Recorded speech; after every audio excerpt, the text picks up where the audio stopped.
Hi everyone, I hope you guys are having a good day today. In this week's video, we're going to be talking about how not being able to resolve your problems will lead to the end of your relationship. So your relationship should be a connection that you have with your partner. This video can apply to any relationship, but this one is going to be geared more towards a romantic relationship, where you have a strong, close, personal connection with this individual. If you can't resolve your problems, you're not going to be able to actually have a healthy, happy relationship, which is the whole point or reason for being together anyways.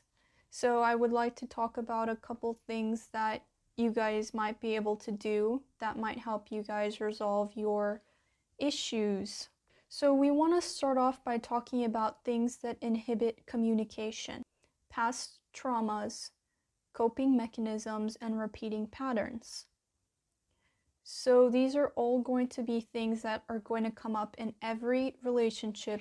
For example, person A has a tendency to be defensive and critical, and person B has a tendency to overcomplicate and for being pessimistic.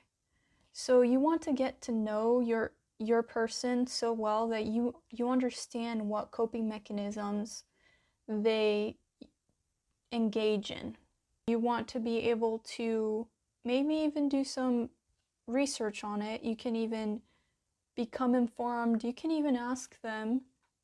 When you ask, make sure that you are not defensive or critical.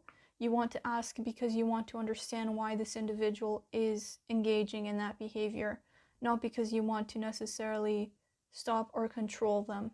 The second point that I want to talk about is not being able to express your needs. When you can't express the way that you feel, most likely you probably have issues saying no or setting healthy boundaries. This can usually come from childhood homes where you experience neglect, physical abuse, or emotional abuse. So if you have these types of barriers preventing you from communicating with your partner, you want to be able to dissolve them as much as you can so that when friction does occur between you, you don't have to deal with an extra trigger within yourself as you're trying to resolve issues with your significant other. So because of this, we want to retrain ourselves to be able to communicate our needs. So we want to be able to do some emotional processing work here.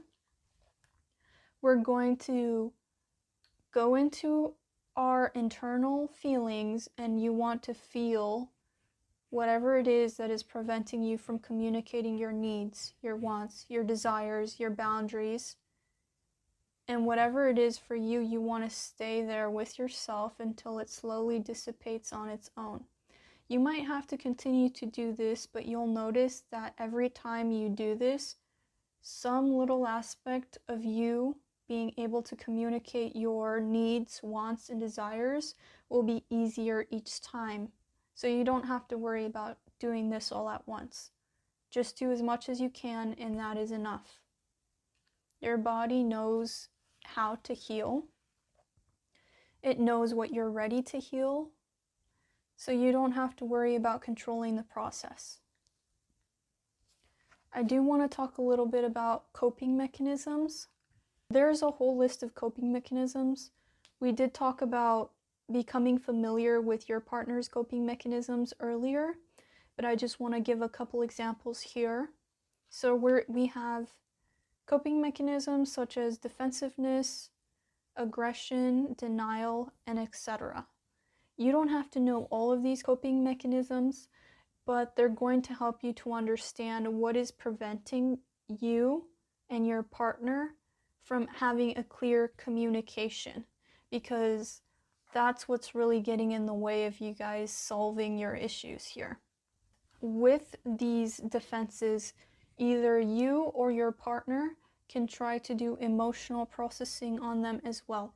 So let's say that my partner feels defensive. When he feels defensive, he can choose to process and feel why he feels that way, so that the next time we have an argument, his defensive aspect won't completely destroy our attempt to communicate our needs here.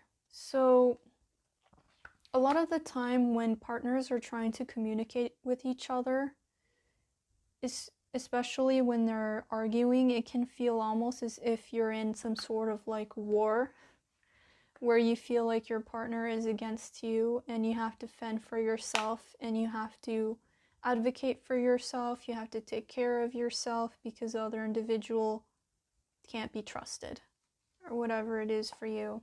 So something that can help de-escalate this fear or panic is knowing that you want what is best for you and the relationship, and also being able to express what you really want. So it can look something like this. I know that we're arguing right now, and it makes me feel scared because of this. And but I do want to tell you that I would really like to find something that works for both of us, because I care about you and I want you to be part of my life and I want you to be happy in this relationship. So expressing your vulnerability with each other and expressing your intention, whether the intention is for you to find a resolution or the intention is for you to be able to be there for each other, is going to help you guys feel closer to each other and to feel less defensive or less likely for any one of your guys' coping mechanisms to take over the conversation. So you want to really get to know your partner. You want to get to know his or her coping mechanisms. You want to know his or her patterns, including past relationship dynamics, because most of the time those relationship dynamics will be carried from relationship to relationship to relationship. And that's also what can make these things especially triggering for an individual, because it's not just something that is occurring in one situation. It almost feels like it's something that they're cursed with, that they feel they have to keep feeling. And it's like this feeling of being maybe unjustly treated by people and not understanding why they keep doing this to you, so you naturally become defensive.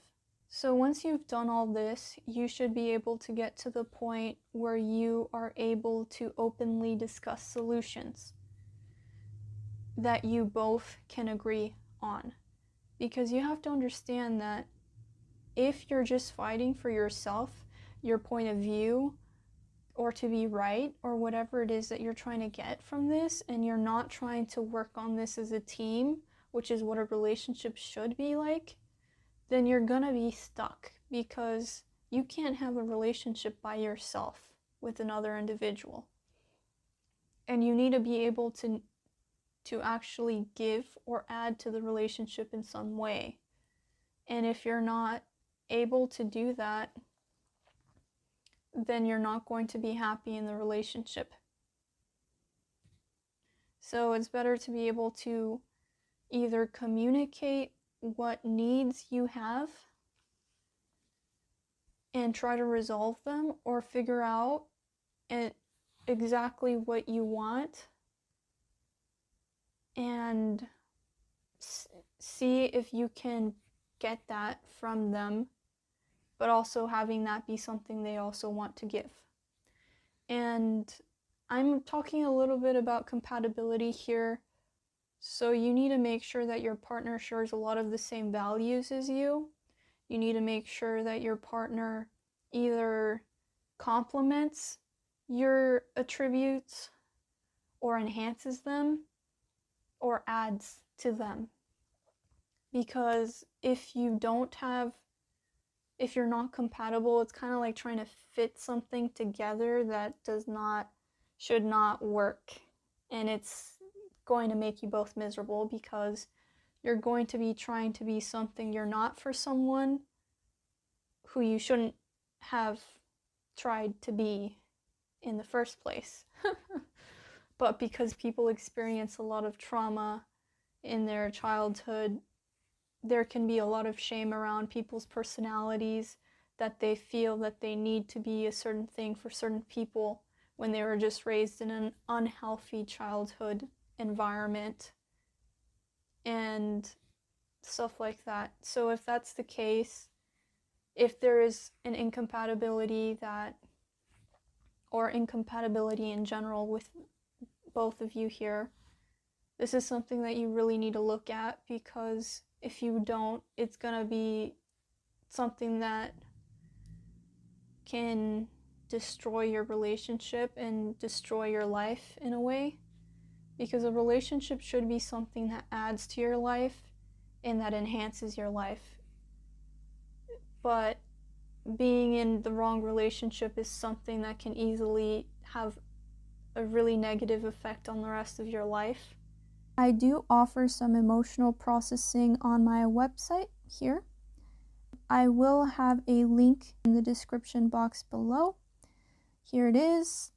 You can just add it to your cart, and here's a description. I also have reviews. If you guys are the type of people that tend to find individuals that you're not compatible with, that the more that you love yourself, the more that you accept yourself, the more that you are there for yourself, the more you will find people who will love you and accept you exactly for the things that you're good at.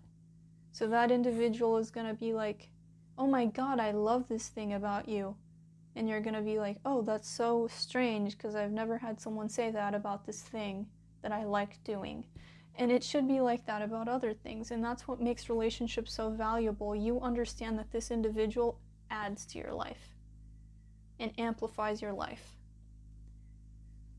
and helps you grow as an individual. And that's all I have for this video here. I hope that I helped you guys. I hope that you guys took something from this video, and I hope you guys have a good day. Don't forget to like, comment, and subscribe.